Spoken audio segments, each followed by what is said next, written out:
I overheard my wife laughing on the phone, saying I was too stupid to realize I wasn't our son's biological father. She thought she'd fooled me for 15 years. What she didn't know? I'd discovered the truth months ago, and I'd been carefully planning the perfect revenge that would destroy everything she built on lies. My name is Miles Brennick, and up until 3 months ago I thought I had it all figured out. I'm 42, an architect with my own firm. And I'd spent the last 15 years building what I believed was the perfect life. My wife Sienna and I lived in a beautiful home that I designed myself. One of those modern places with floor-to-ceiling windows and an open concept that made everything feel warm and connected. Our son Ashton was 14, brilliant in school, captain of his soccer team, the kind of kid who still hugged me goodbye before heading out with his friends. Every Sunday, we'd have breakfast together as a family. Sienna would make her famous blueberry pancakes. Ashton would tell us about his week, and I'd sit there thinking I was the luckiest man alive. I was wrong about everything. It was a Tuesday afternoon when my world collapsed. I'd left the office early because a client meeting got canceled, and I figured I'd surprise Sienna, maybe take her out for an early dinner. The house was quiet when I walked in, and I heard her voice coming from the home office upstairs. The door was cracked open just enough, and she was on the phone. Laughing in that carefree way she used to laugh with me years ago, I was about to walk in and kiss her hello when I heard the words that would haunt me forever. "God, sometimes I can't believe Miles still doesn't know," she said, her voice dripping with amusement.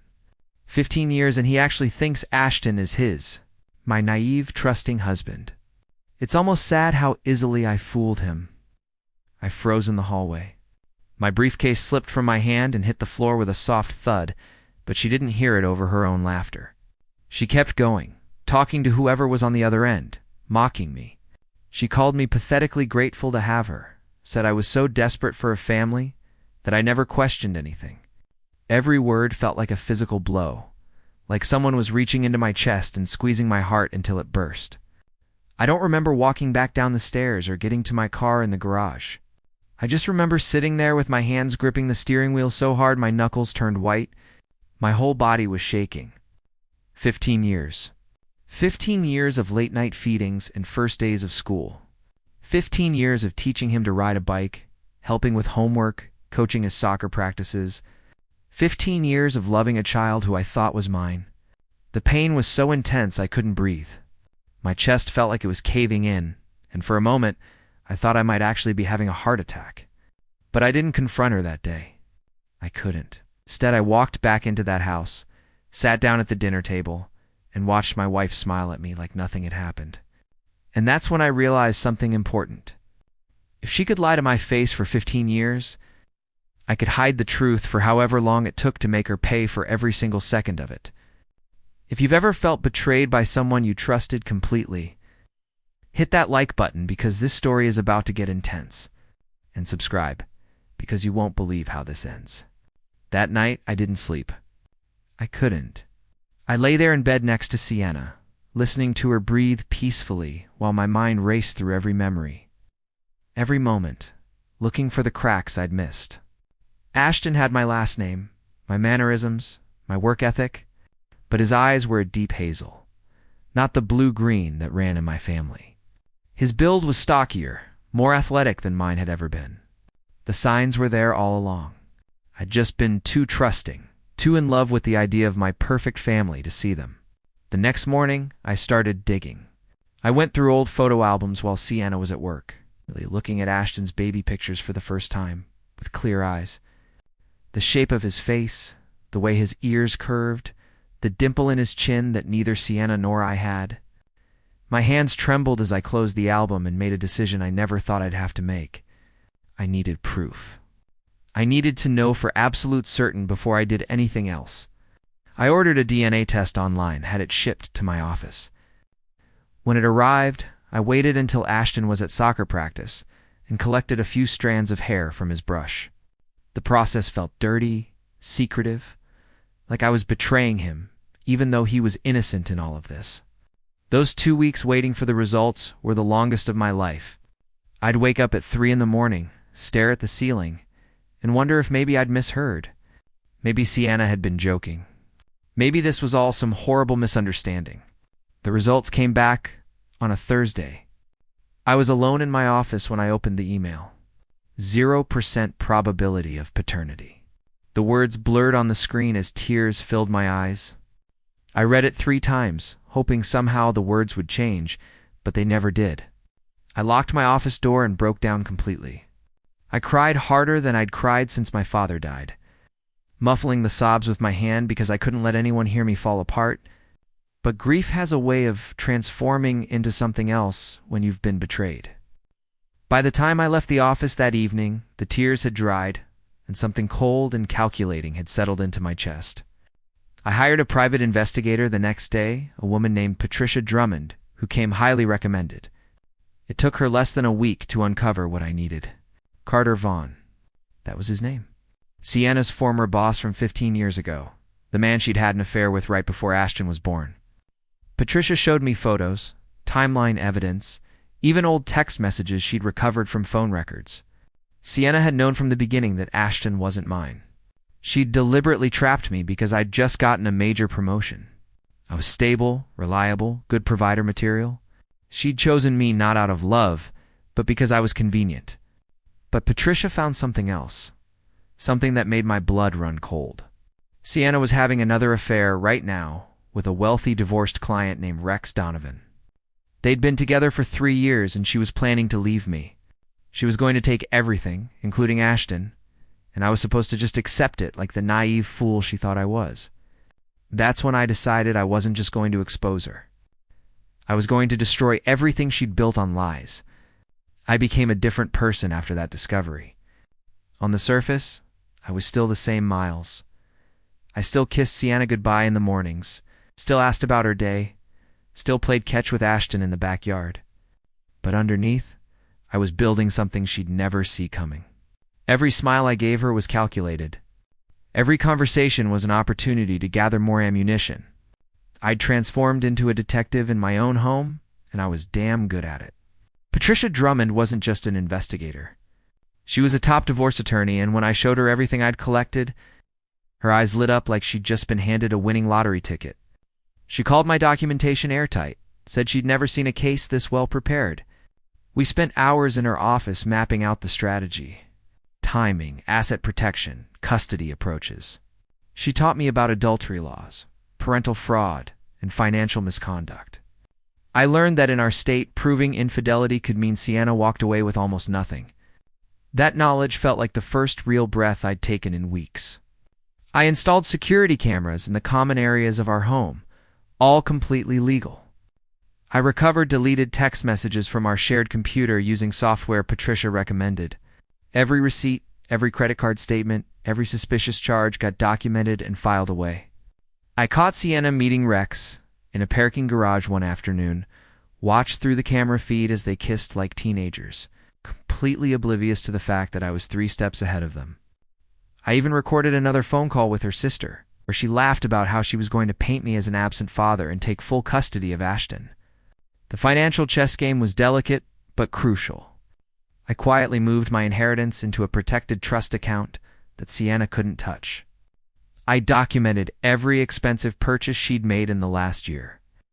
All the designer handbags and jewelry that she'd bought with our joint credit cards. Patricia's team traced hotel reservations, romantic dinners, weekend getaways, all funded with money that was supposed to be ours.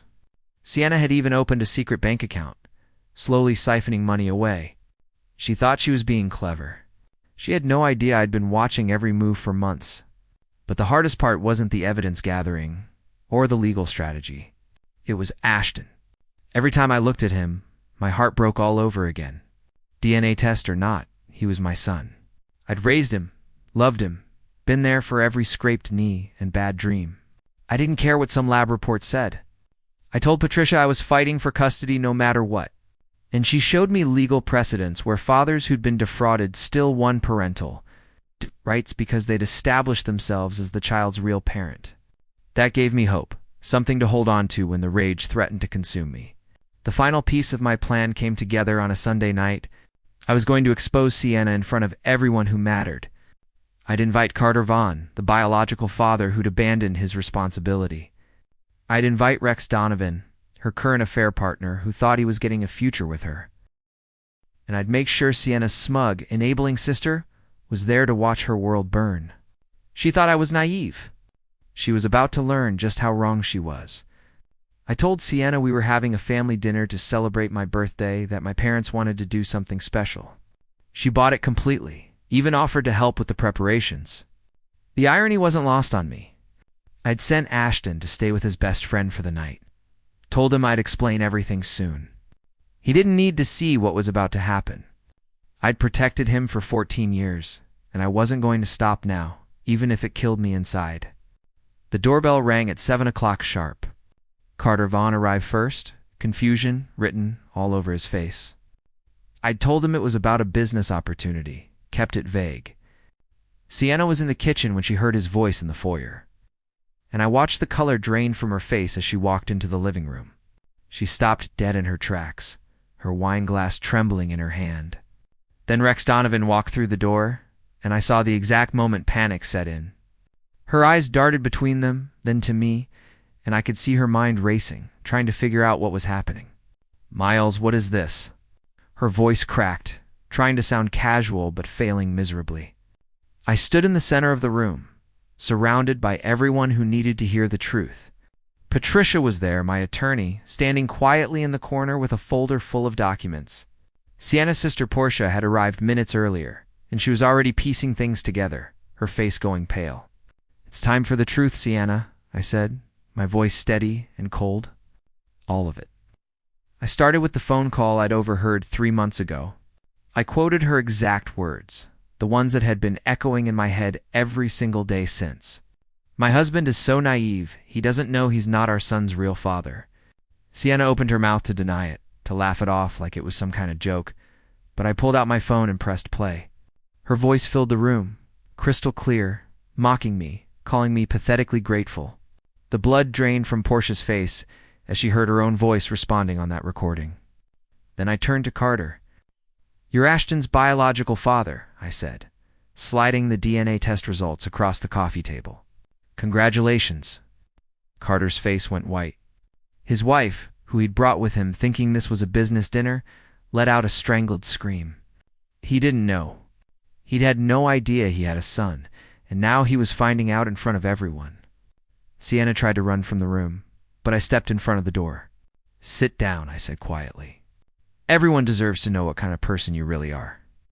I turned to Rex next, produced photos of him and Sienna together, printed emails where she'd told him I was abusive, that she was afraid of me. His face twisted in disgust as he realized he'd been played, that every word she'd told him was a carefully constructed lie to manipulate him. That's when Sienna exploded. She grabbed her wine glass and hurled it across the room. It shattered against the wall, red wine streaming down like blood. "You had no right."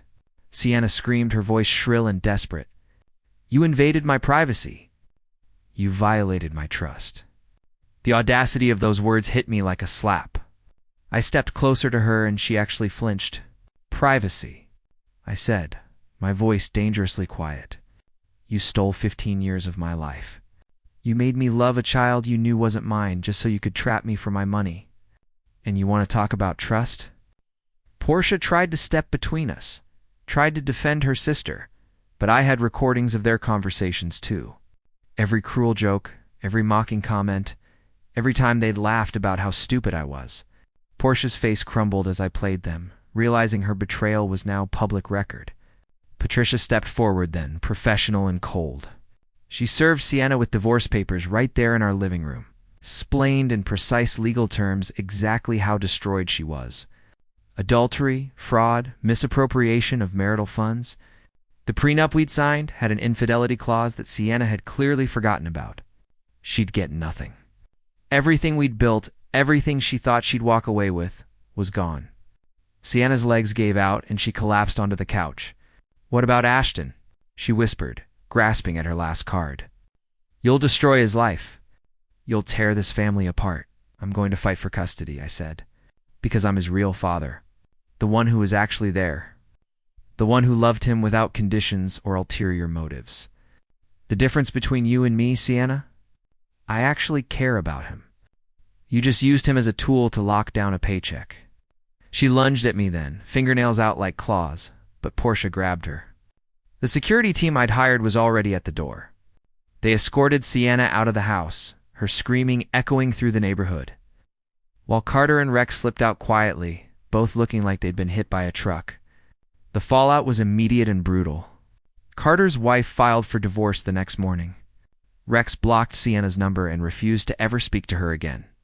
Word spread through Sienna's real estate network like wildfire, the way gossip always does in professional circles. Clients started dropping her, citing trust issues. Her broker let her go within 2 weeks. The woman who'd built her entire life on lies and manipulation suddenly found herself with nothing. The legal proceedings moved faster than I expected. Sienna tried to fight, hired 3 different lawyers who all eventually abandoned her case when they saw the evidence stacked against her.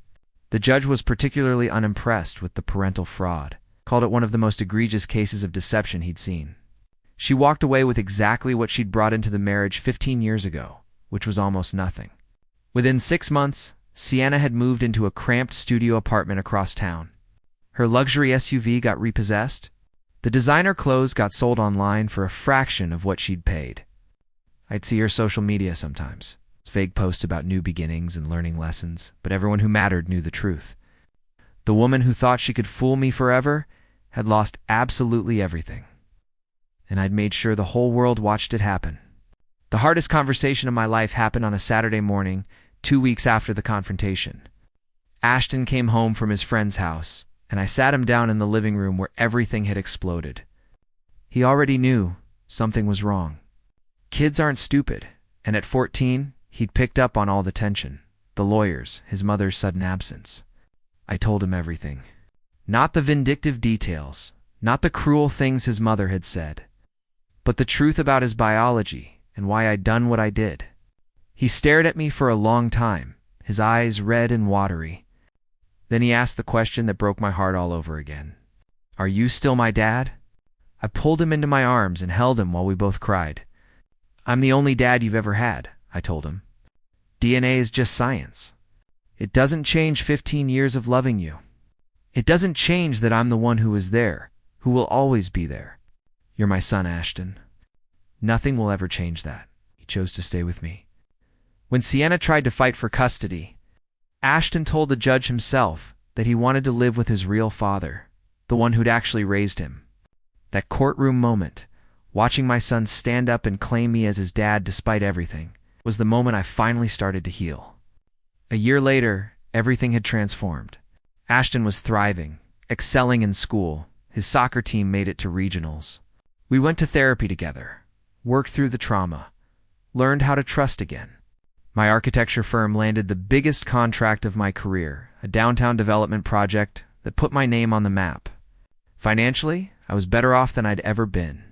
But more importantly, I was happy, genuinely happy for the first time in years. I even started dating again. Her name was Juliet, a high school teacher with kind eyes and a laugh that felt genuine. She knew my whole story, every ugly detail, and she didn't run. She was patient with my trust issues, understanding when I needed space. Ashton liked her, which mattered more than anything. We took things slow, building something real on a foundation of honesty instead of lies. I ran into Sienna at a grocery store about 18 months after everything fell apart. She looked tired, worn down by life in a way that aged her beyond her years. She was working retail somewhere, struggling to make ends meet. Most of her friends had abandoned her when the truth came out. Even Portia barely spoke to her anymore. She tried to make small talk, asked if Ashton would ever forgive her. I looked at her, this woman who'd destroyed so much, and felt nothing. No anger, no satisfaction, just emptiness where she used to live in my heart. "That's between you and him," I said. "But forgiveness isn't forgetting. Actions have consequences, Sienna. You taught me that." I walked away and never looked back. She'd spent 15 years thinking I was too naive to see the truth. Turns out, I just needed the right motivation to become someone she never saw coming.